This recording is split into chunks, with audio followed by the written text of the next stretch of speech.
So, consider this fictitious example that's inspired by real life. Say you're watching the news and you see a story about a new study on the cholesterol-lowering drug called Cholextra. The study says Cholextra is so effective that doctors should consider prescribing it to adults and even children who don't yet have high cholesterol. Is it too good to be true? You're smart, you decide to do some of your own research. You do a Google search, you consult social media, Facebook and Twitter, you look at Wikipedia, WebMD, a nonprofit website, and you read the original study in a peer-reviewed published medical journal. It all confirms how effective Cholextra is. You do run across a few negative comments and a potential link to cancer, but you dismiss that because medical experts call the cancer link a myth and say that those who think there is a link there are quacks and cranks and nuts. Finally, you learn that your own doctor recently attended a medical seminar. The lecture that he attended confirmed how effective Cholextra is, so he sends you off with some free samples and a prescription. You've really done your homework. But what if all isn't as it seems? What if the reality you found was false? A carefully constructed narrative by unseen special interests designed to manipulate your opinion. A Truman Show-esque alternate reality all around you. Complacency in the news media combined with incredibly powerful propaganda and publicity forces mean we sometimes get little of the truth. Special interests have unlimited time and money to figure out new ways to spin us while cloaking their role. Surreptitious astroturf methods are now more important to these interests than traditional lobbying of Congress. There's an entire industry built around it in Washington. What is astroturf? It's a perversion of grassroots, as in fake grassroots. AstroTurf is when political, corporate, or other special interests disguise themselves and publish blogs, start Facebook and Twitter accounts, publish ads, letters to the editor, or simply post comments online to try to fool you into thinking an independent or grassroots movement is speaking. The whole point of AstroTurf is to try to give the impression there's widespread support for or against an agenda when there's not. AstroTurf seeks to manipulate you into changing your opinion by making you feel as if you're an outlier when you're not. One example is the Washington Redskins name. Without taking a position on the controversy, if you simply were looking at news media coverage over the course of the past year or looking at social media, you'd probably have to conclude that most Americans find that name offensive and think it ought to be changed. But what if I told you 71% of Americans say the name should not be changed? That's more than 2/3. AstroTurfers seek to controversialize those who disagree with them. They attack news organizations that publish stories they don't like, whistleblowers who tell the truth, politicians who dare to ask the tough questions, and journalists who have the audacity to report on all of it. Sometimes AstroTurfers simply shove intentionally so much confusing and conflicting information into the mix that you're left to throw up your hands and disregard all of it, including the truth. Drown out a link between a medicine and a harmful side effect, say vaccines and autism, by throwing a bunch of conflicting paid-for studies, surveys, and experts into the mix, confusing the truth beyond recognition. And then there's Wikipedia. AstroTurf's dream come true. Billed as the free encyclopedia that anyone can edit, the reality can't be more different.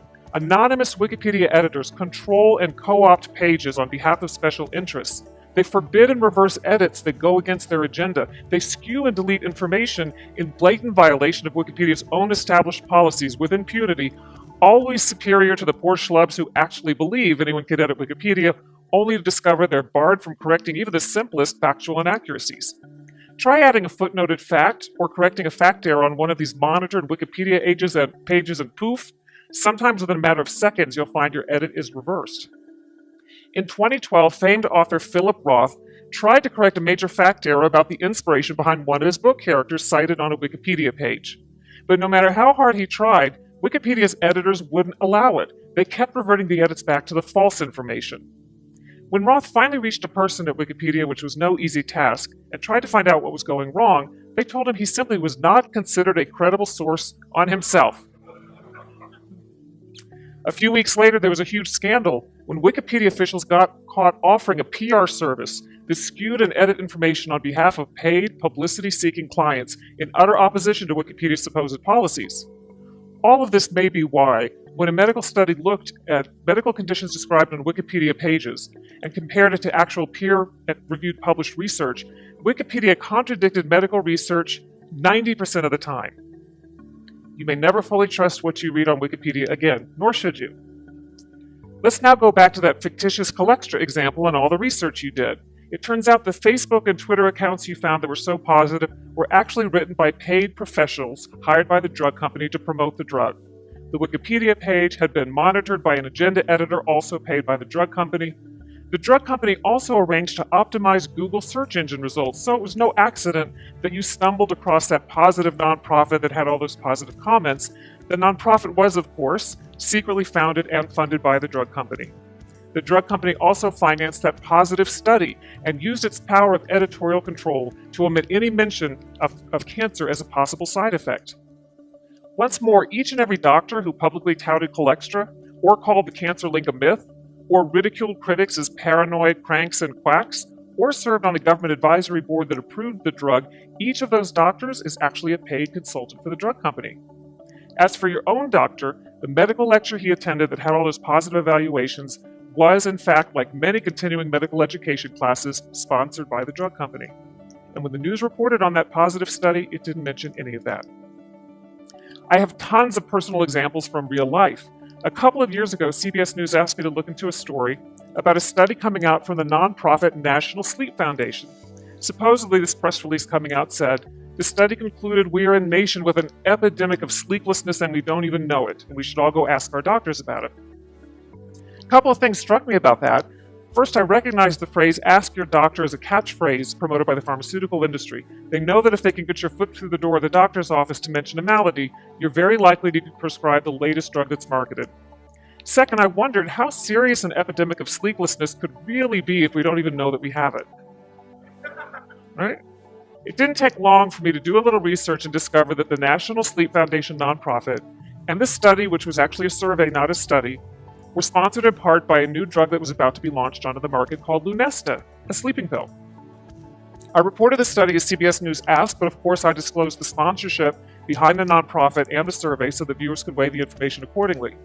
All the other news media reported the same survey directly off the press release as written without digging past the superficial. It later became an example written up in the Columbia Journalism Review, which quite accurately reported that only we at CBS News had bothered to do a little bit of research and disclose the conflict of interest behind this widely reported survey. So now you may be thinking, what can I do? I thought I'd done my research. What chance do I have separating fact from fiction, especially if seasoned journalists with years of experience can be so easily fooled? Well, I have a few strategies that I can tell you about to help you recognize signs of propaganda and astroturf. Once you start to know what to look for, you'll begin to recognize it everywhere.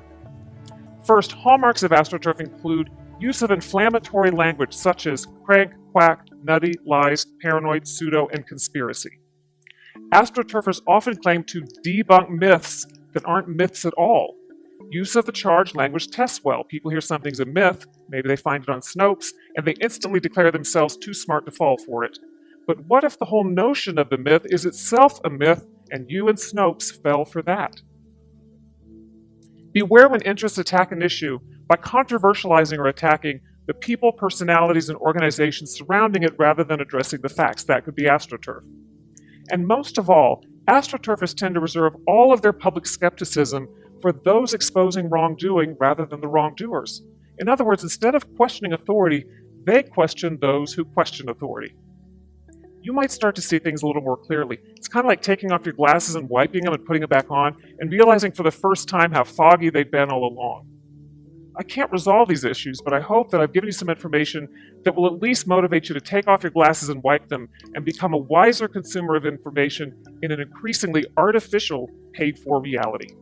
Thank you.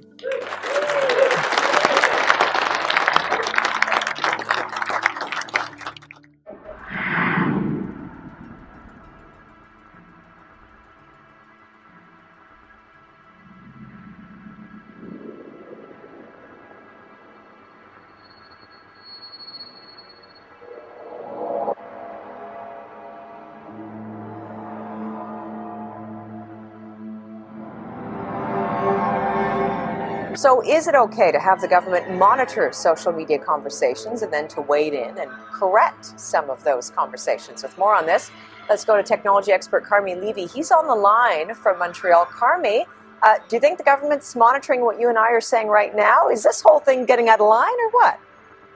I'm going to wonder every time I post online, is someone from the federal government watching what I'm saying? Right. Do I have to change the temper or the tone of my argument simply because I worry that I'm being watched? It is a little bit scary. We've been talking about this risk, this online risk for so long. Now that the government is wading into it, I think it needs to be very conscious of the potential for those fears to come true. So you do foresee, people who are engaged in, maybe a political conversation online in some sort of social forum, that there's going to be an element of fear, and that eventually it could change what people do say on the internet if it's political in nature?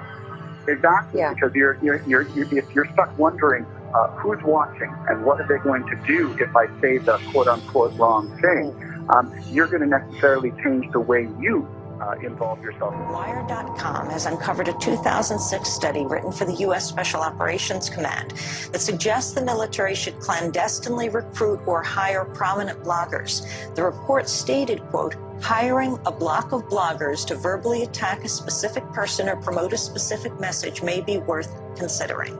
The report also suggested the Pentagon hack blogs that promote messages that are antithetical to U.S. interests. The report stated, quote, hacking the site and subtly changing the messages and data merely a few words or phrases may be sufficient to begin destroying the blogger's credibility with the audience. The average American would be so shocked to find out there's something called COINTELPRO, the FBI's covert action programs against American citizens. Now, this Senate report tells what the FBI was doing against the American citizens, literally. Here's their statement. COINTELPRO began in 1956, in part because of the frustration with the Supreme Court rulings limiting the government's power to proceed overtly against dissident groups. It ended in 1971 with the threat of public exposure. The Bureau conducted, their terms, a sophisticated vigilante operation aimed squarely at preventing the exercise of First Amendment rights of speech and association. COINTELPRO, where they had targeted thousands and thousands of people for investigation based on no violation of the law, just hunches and suspicions, where they were tracking down Martin Luther King, who had committed no crimes, but they were tapping him, they were covering him, and they were on his case all the time, and they were trying to dismantle him as a leader of the civil rights movement. But the fact that this could happen in America, this nation of law and accountability, and happen over so many years, presidents of both political parties were involved in this. It was a bipartisan thing, and there was a lot of this that the agencies had to explain that were the result, directly or indirectly, of pressure from above. Yes, we were surprised. The FBI set out to neutralize the Black Panther Party any way they could. COINTELPRO was doing its mischief in attempting to pit the two organizations against each other. It got to the points where there was clearly almost a state of war that was existing between the two organizations.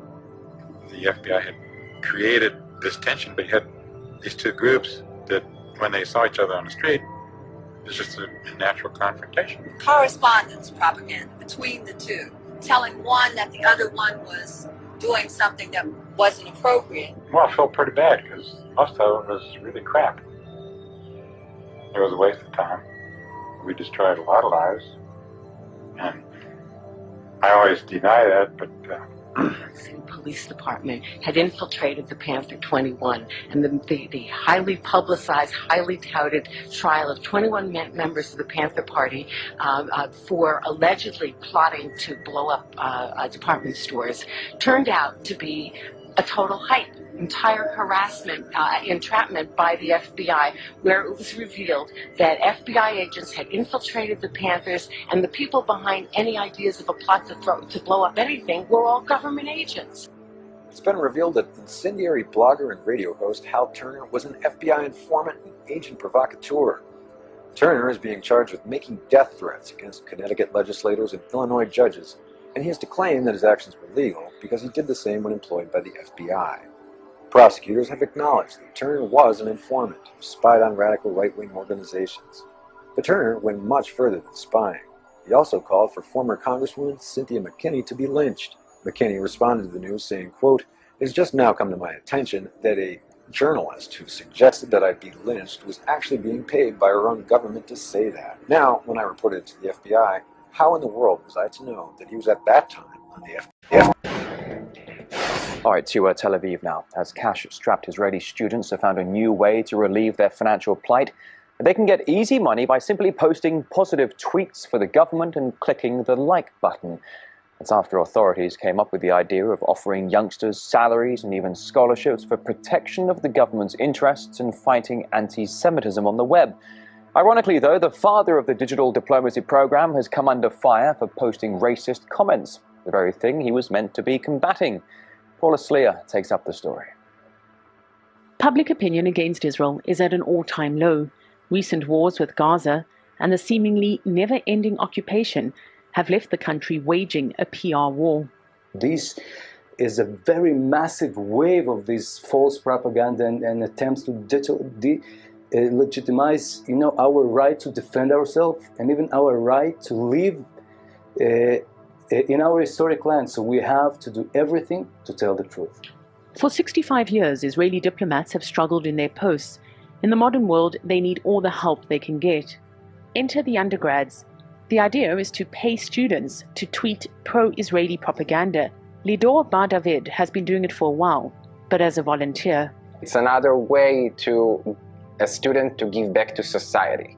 Even in Israel, you have a bunch of people, a few people at the Foreign Affairs Ministry office who do social media for their living. So it's okay for people to getting a salary on this kind of work. The new student sales force will share a PR commission pot of nearly $1 million. And in universities across the country, they'll eventually even receive scholarships for waging Israel's digital diplomacy. But before these new recruits could even start tweeting, liking, or hashtagging, there was a PR blunder. The guy tapped to head the social media advocacy has already been put to pasture. Take a look at his Facebook page. Daniel Seaman is known for being abrasive to the foreign media, but that's not all. Seaman called Palestinians stupid in an expletive-laden rant. Critics pounced, taking the opportunity to question the basic ethics of the new approach. So you're basically turning a human being into a human commercial. Uri Agnon is a second-year philosophy student who says he won't be signing up. He's angry with his government trying to tell him what to think. Instead of trying to make Israel a good democracy, for instance, giving out scholarships for people that will try to make this place a better place, he gives out scholarships for people to say that it's a good place. I mean, if this was such a good place, then these people would tell it anyway. You can turn back now or learn the stuff they don't want you to know.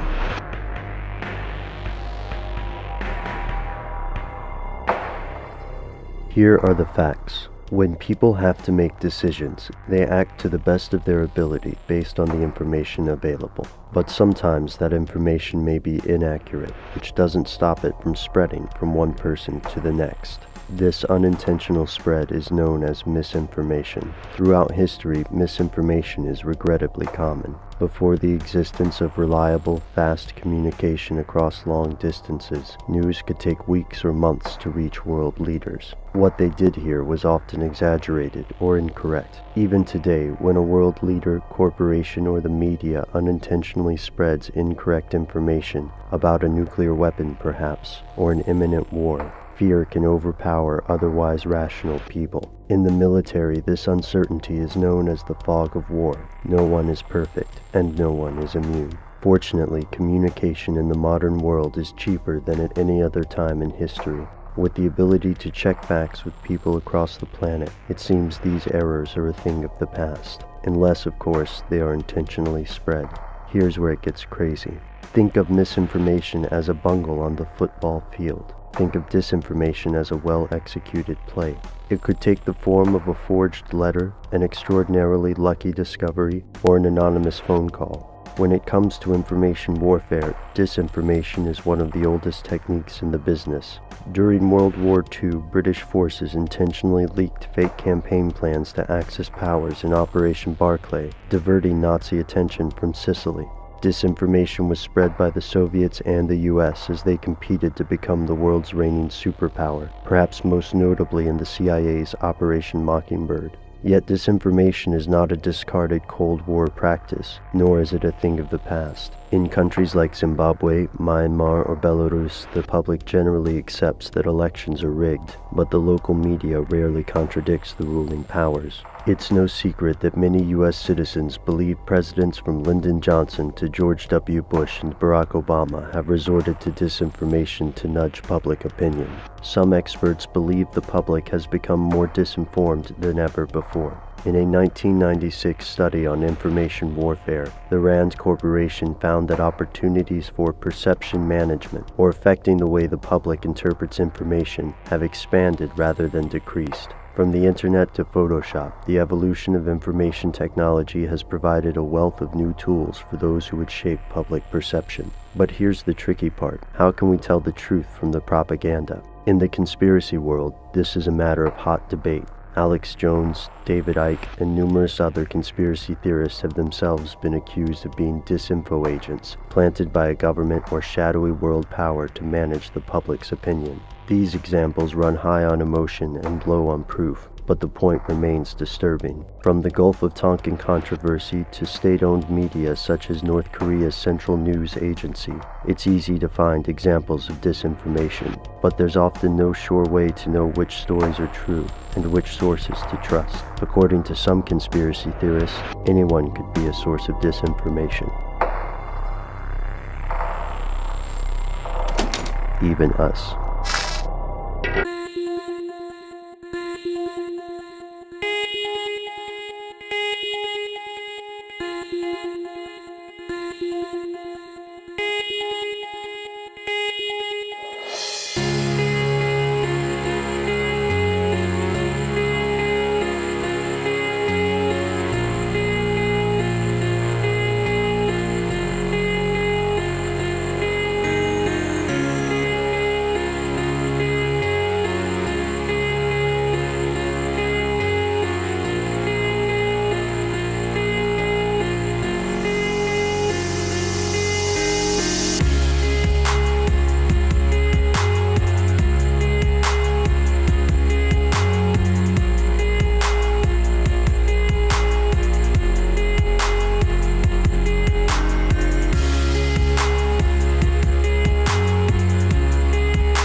One of the critical questions to ask when reading a medical journal article is, who funded the study?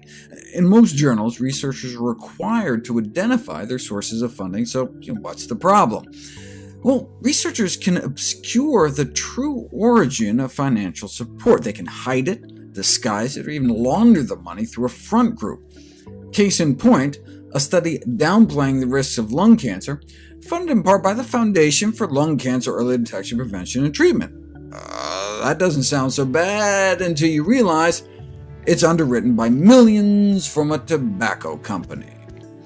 See, there's no obligation to disclose a funding source of funding. This allows companies to evade financial disclosure requirements and make it harder to follow the money trail. Why does the funding source matter? Every single one of 8 reviews covering over 1,000 studies found that research funded by industry is more likely to make conclusions that are favorable to industry. For example, why do some review articles on the health effects of secondhand smoke reach different conclusions than others? The only factor was whether an author was affiliated with the tobacco industry. This is a disturbing finding. It suggests that, far from conflict of interest being unimportant in the objective and pure world of science, it may be the main factor determining the result of many studies. Not that you'd know, because 77% of authors failed to disclose the sources of funding. And that's another problem. The responsibility to disclose funding sources is left entirely up to the authors. So, how many researchers divulged the truth? Evidently, a law was passed in Denmark requiring physicians to register anytime they worked with industry, which allowed researchers to cross-reference the studies they published to see how honest they were, and 48% of the time, the conflicts of interest were not disclosed, reinforcing the perception that physicians simply don't take conflict of interest seriously, or at least Danish physicians. What about the US? We didn't know until this study was published. Historically, there's been no means of confirmation or verification when an American doctor said they had no conflicts of interest. But then, in 2007, hip and knee replacement companies were forced to pay hundreds of millions of dollars in fines for giving orthopedic surgeons illegal kickbacks. Many orthopedic surgeons made decisions predicated on how much money they could make, choosing which device to implant by going to the highest bidder. We expect doctors to make decisions based on what's in the best interests of their patients, said the Department of Justice, not the best interests of their bank accounts. And part of the settlement was that they would have to make public all the payments they made to physicians. The release of those records offered a rare opportunity to see if physicians were telling the truth on disclosure forms, and lo and behold, more than half of payments were not disclosed, totaling millions of dollars. Now, this was for surgeons and medical device companies. What about doctors and drug companies? The same thing happened where drug companies were forced to disclose who they were paying off. They looked at the publications of the doctors that got the most money, at least $100,000, and they were worse than the surgeons. In 69% of the cases, they failed to disclose their industry ties. The problem is that we just assume researchers are going to be honest and tell the truth. But these findings suggest that the accuracy and completeness of conflict of interest disclosures cannot be assumed. So even when a paper says no conflict of interest, who knows if it's really true? Longtime editor-in-chief of the New England Journal of Medicine wrote a scathing piece on drug companies and doctors who failed to disclose hundreds of thousands of dollars from drug companies like GlaxoSmithKline, which had been fined literally billions of dollars for things like bribes and suppressing data. When they got results that were commercially unacceptable, they just buried them. billions in fines, but for drug companies that may just be the cost of doing business.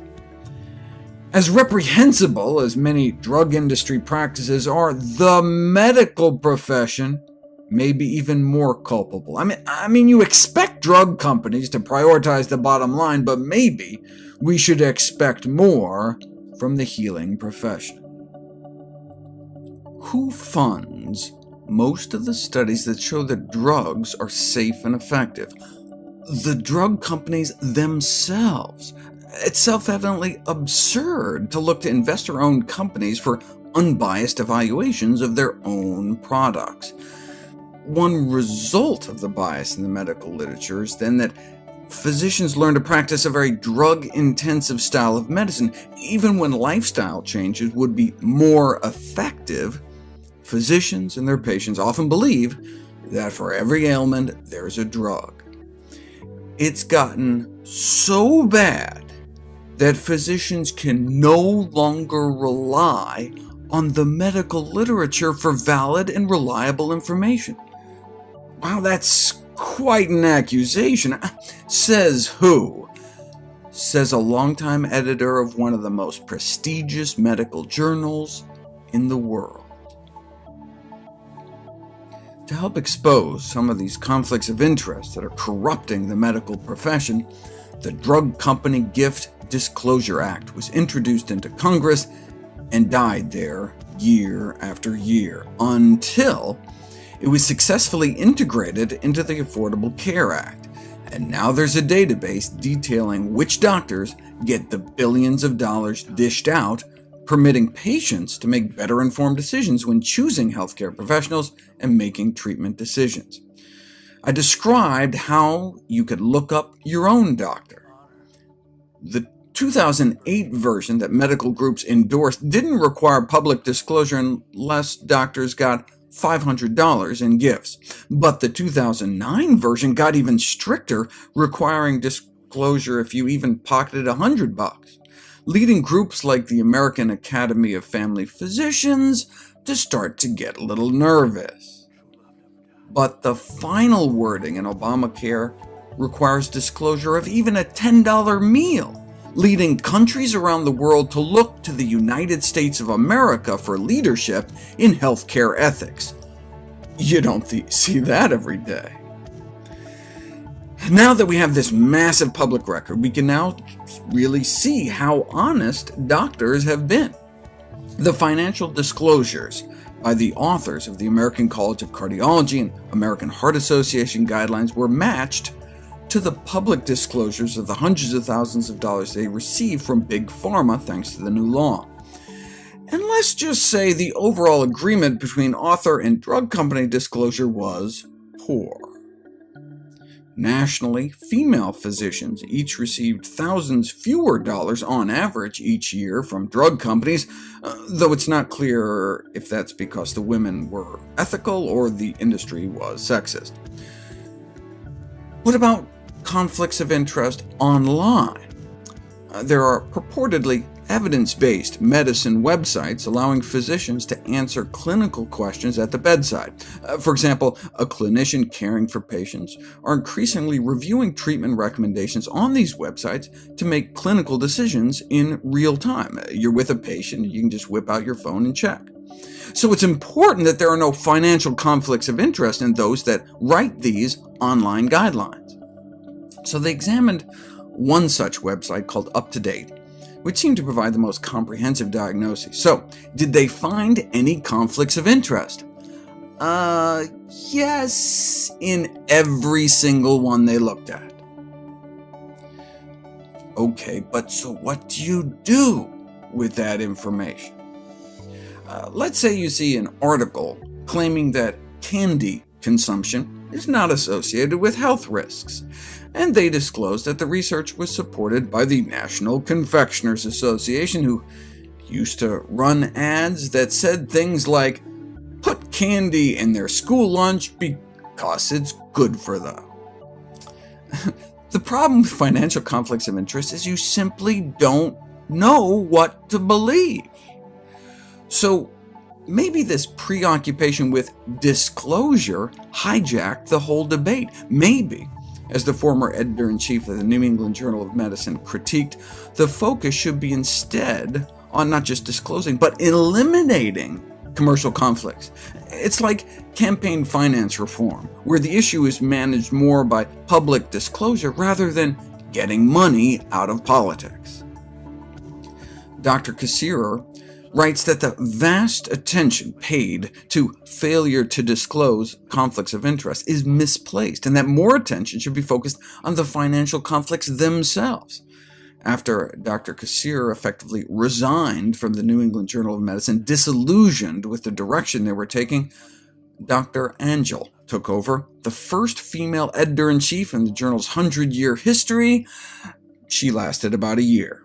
Medical journals consistently refer to potential conflicts of interest, she wrote, as though they were different from the real thing, and about disclosing and managing them, not about prohibiting them. In short, there seems to be a desire to eliminate the smell of corruption while keeping the money. Breaking the dependence of the medical profession on the pharmaceutical industry will take more than appointing committees. It will take a sharp break from an extremely lucrative pattern of behavior.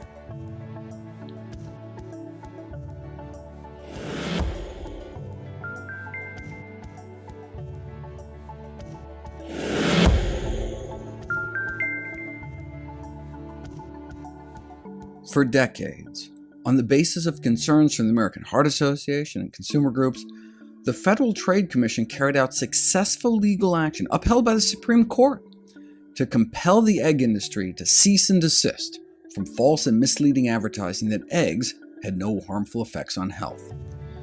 See, anti-cholesterol attacks on eggs resulted in severe economic loss through a reduction in egg consumption, so the egg industry created a National Commission on Egg Nutrition to combat the anti-cholesterol, anti-egg publicity with ads like this, exclaiming there is no scientific evidence whatsoever that eating eggs in any way increases the risk of heart attack, which the U.S. Court of Appeals found patently false and misleading.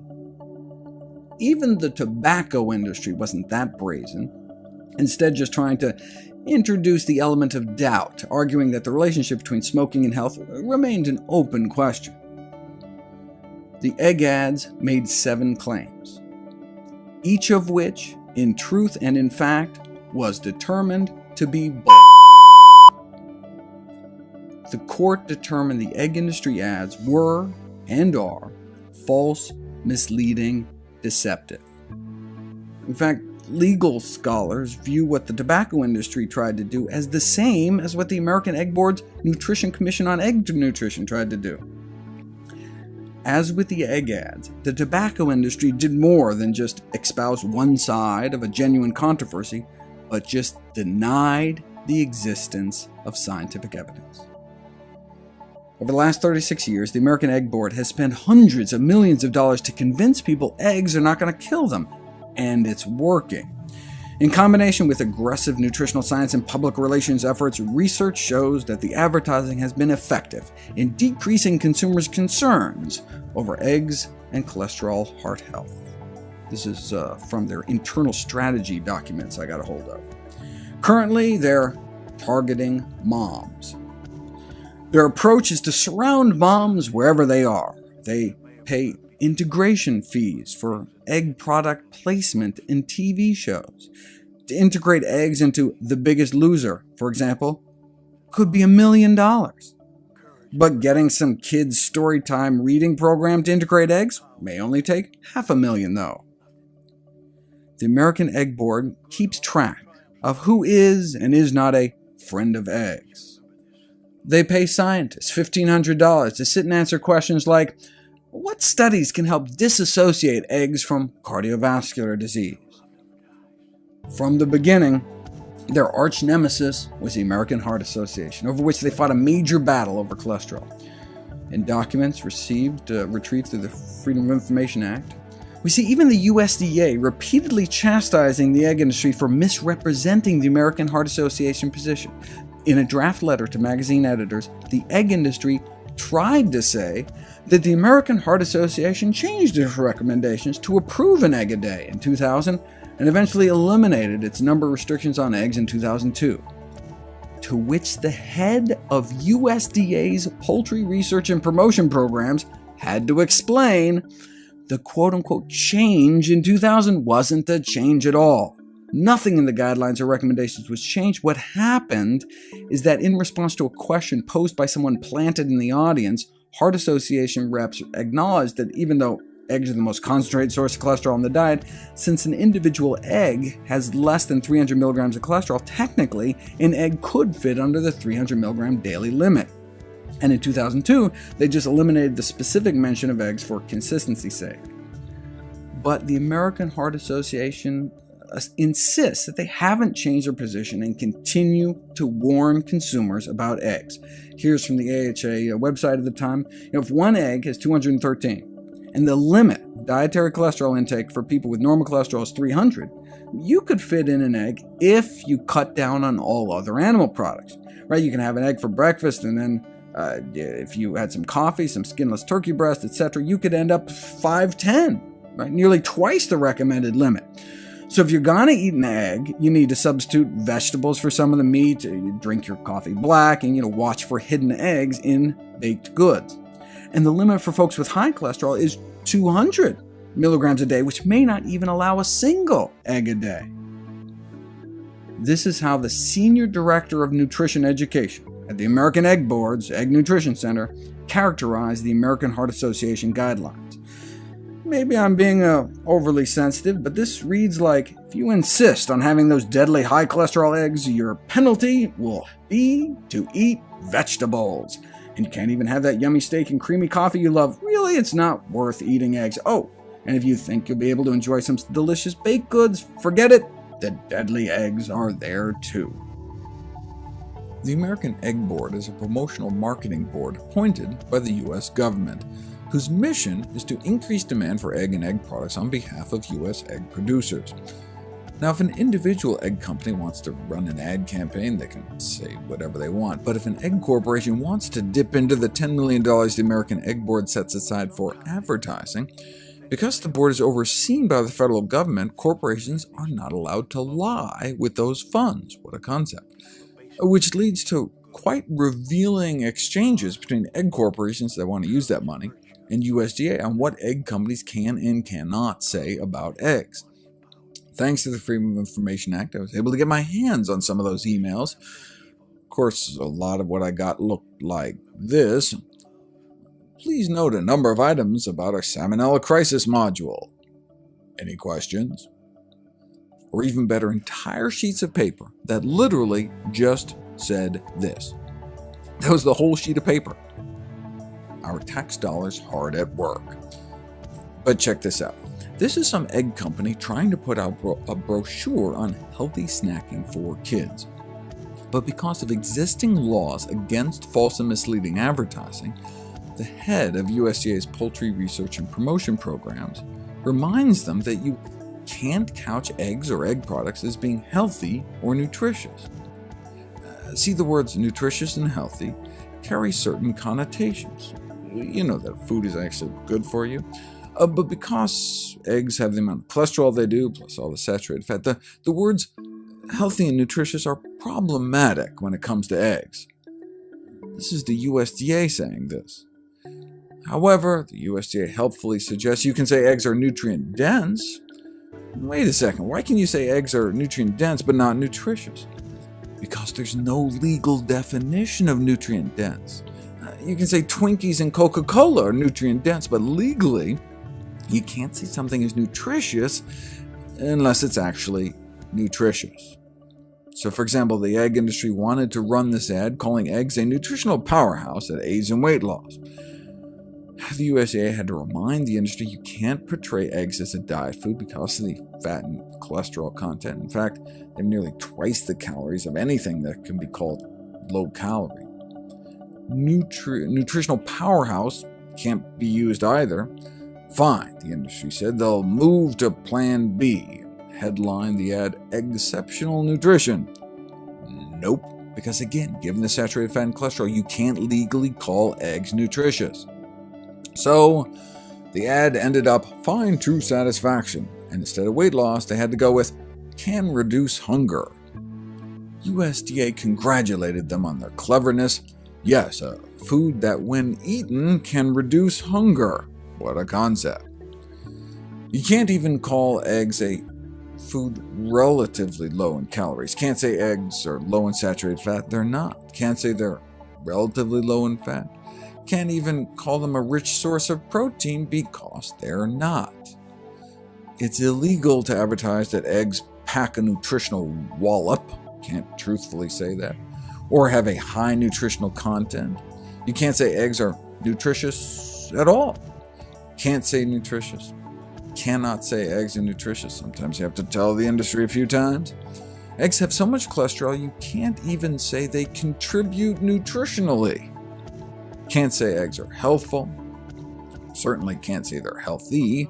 Have you seen how much cholesterol there are in those things?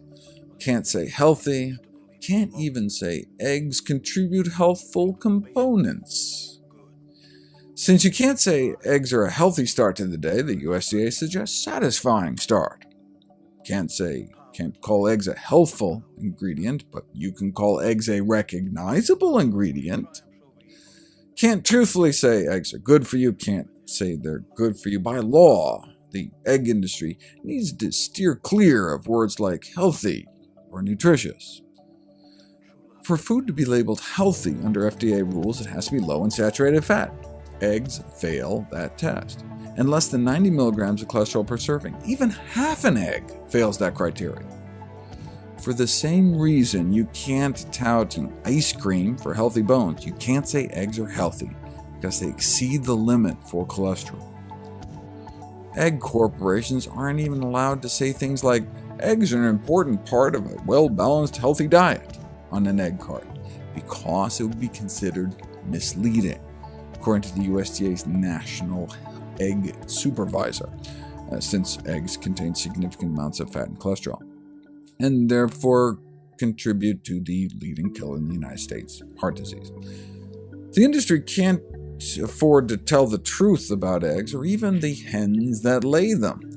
The industry crams 5 to 10 birds in cages the size of a file cabinet their whole lives, but when providing footage to the media, the American Egg Board instructs, do not show multiple birds in cages, they look too crowded and open us up to activist criticism.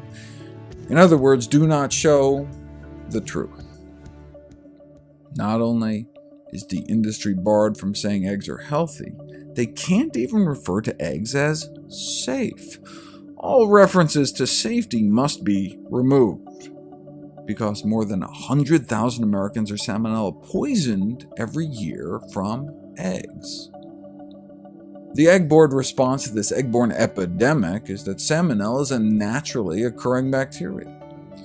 The egg industry didn't think that should necessarily be the key message, fearing it may be counterproductive by implying there's no avoiding salmonella in eggs aside from avoiding eggs altogether. That's why the American Egg Board can't even mention anything but eggs cooked hard and dry. No soft boiled, no over easy, no sunny side up, because of salmonella. The American Egg Board's own research showed that the sunny side up cooking method should be considered unsafe. And because of avian influenza as well, not just salmonella, in light of bird flu viruses, eggs must be cooked firm. The VP of marketing for the Egg Board complained to the USDA, saying they'd really like to not have to dictate that yolks are firm. What about some Washington Post articles saying running yolks may be safe for everyone except pregnant women, infants, elderly, or those with chronic disease? Turns out that was a misquote. They can't be considered safe for anyone. Instead of safe, you can call eggs fresh, the USDA Marketing Service helpfully suggests, but you can't call eggs safe. You cannot say eggs are safe to eat, can't say they're safe, can't even mention safety, can't say they're healthful. All references to healthfulness must be deleted as well. wait a second. Eggs can't really be called healthy? Eggs can't even really be called safe? Says who? Says the United States Department of Agriculture.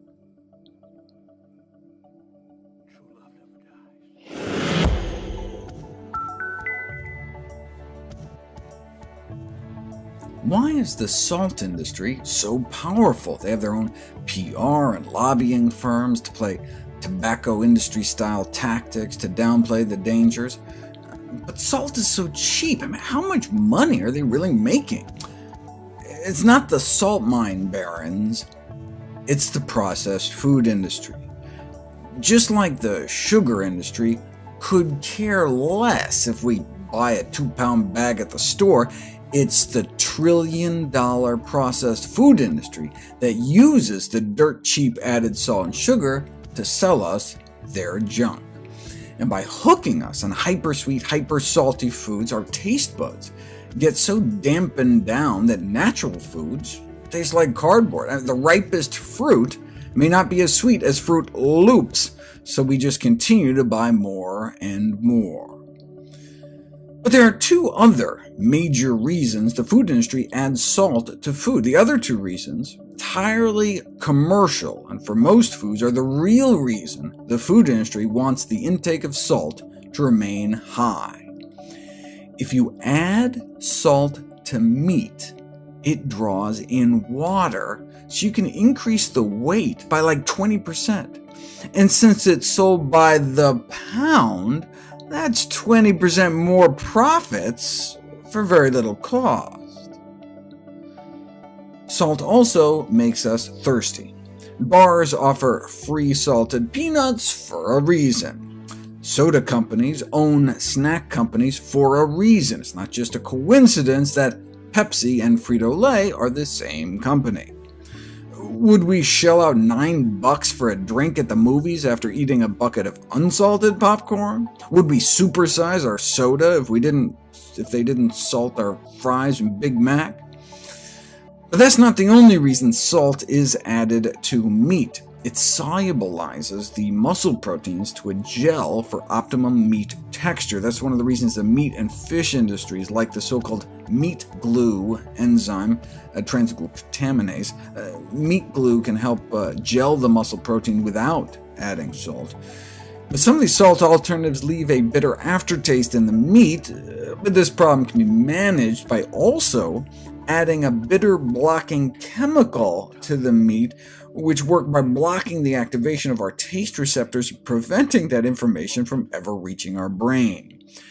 The meat industry acknowledges that their products contribute a significant amount of dietary sodium, maligning their image, but salt is just so cheap that using anything else would cost them money.